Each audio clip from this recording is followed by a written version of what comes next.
Welcome to make me digi and today we are going to study about bacteria. तो आज हम bacteria को पढ़ेंगे। बैक्टीरिया क्या होता है? एक हमारा माइक्रो ऑर्गेनिज्म होता है। अब ये माइक्रो ऑर्गेनिजम्स क्या होते हैं? तो हमने पिछली वीडियो में पढ़ा था कि माइक्रो ऑर्गेनिजम्स वो ऑर्गेनिज्म होते हैं जो काफी ज्यादा छोटे होते हैं, जिनको हम अपनी नेकेड आई से नहीं देख सकते, और उन्हें देखने के लिए हमें माइक्रोस्कोप का यूज करना पड़ता है। अब बैक्टीरिया हमारे कई कई तरह के होते हैं। कुछ बैक्टीरिया हमें हार्म भी करते हैं, कुछ नहीं भी करते। जो हार्म करते हैं हम सब जानते हैं, टीबी जो होता है वो हमें बैक्टीरिया की वजह से होता है। तो वो कौन सा बैक्टीरिया होता है जो हमें हार्म करता है? उसका नाम होता है माइकोबैक्टीरियम। तो बैक्टीरिया की अगर डेफिनेशन देखें तो बैक्टीरिया कैसा होता है? यूनिसेलुलर माइक्रो ऑर्गेनिज्म है, यानी सिंगल सेल का होता है। अब ये सिंगल सेल का है तो ये कौन से ग्रुप का हुआ? प्रोकैरियोट। हमने देखा था माइक्रो ऑर्गेनिज्म भी दो ग्रुप में आ जा रहे थे। कौन से? प्रोकैरियोट और यूकैरियोट। प्रोकैरियोट जिनके पास न्यूक्लियस नहीं होता और जो सिंगल सेल के होते हैं। यूकैरियोट जिनके पास न्यूक्लियस होता है और वो मल्टी सेलुलर होते हैं, कई तरह के सेल से बने होते हैं। तो बैक्टीरिया हमारा प्रोकैरियोट ग्रुप से बिलोंग करता है।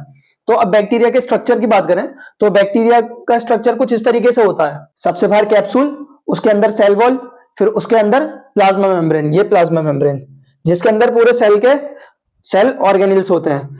तो अब इन सब के अगर हम फंक्शंस की बात करें तो सबसे पहले सेल वॉल की बात करते हैं। सेल वॉल हमारे प्रोटीन शुगर मॉलिक्यूल से बनकर मिलती है। ये रही हमारी सेल वॉल बैक्टीरिया की। और इसका काम क्या करता होता है कि ये सेल की शेप को मेंटेन करती है। बात करें उसके बाद अगर कैप्सूल की, तो कैप्सूल सबसे आउटर मोस्ट लेयर है हमारे बैक्टीरिया की। अब कैप्सूल किसकी बनी होती है? पॉलीसेकेराइड। पॉलीसेकेराइड मतलब कई सारे कार्बोहाइड्रेट्स मिलकर कैप्सूल को फॉर्म करते हैं।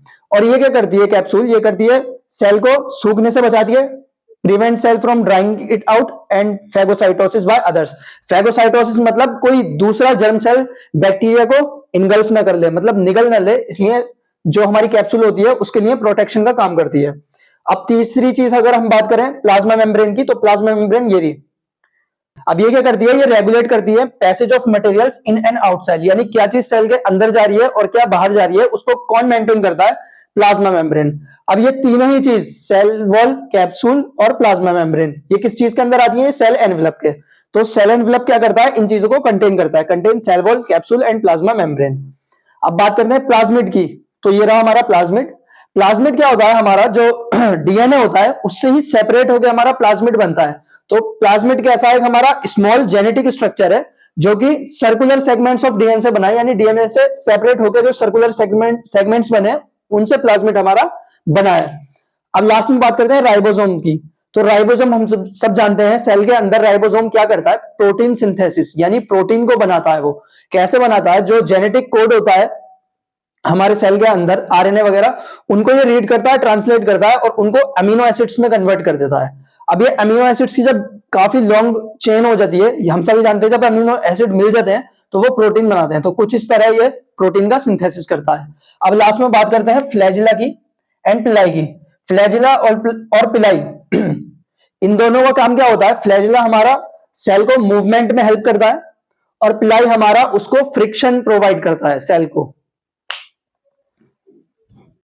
तो अब हम पढ़ते हैं शेप्स ऑफ बैक्टीरिया। बैक्टीरिया की तीन कॉमन शेप्स होती हैं, स्फेरिकल, रोड शेप और स्पाइरल। स्फेरिकल में आप देख सकते हैं ये रहा ग्रीन कलर में जो बैक्टीरिया दिख रहा है, ये हमें स्फेरिकल शेप में है।